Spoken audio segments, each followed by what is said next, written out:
sad? You had a long day? It was a rough day today.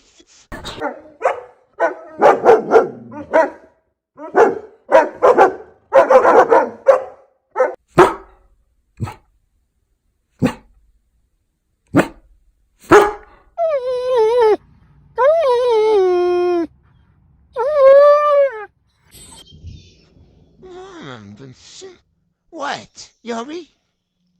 Joe, you hungry? You hungry?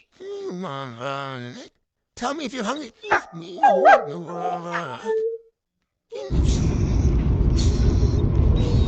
What's going on?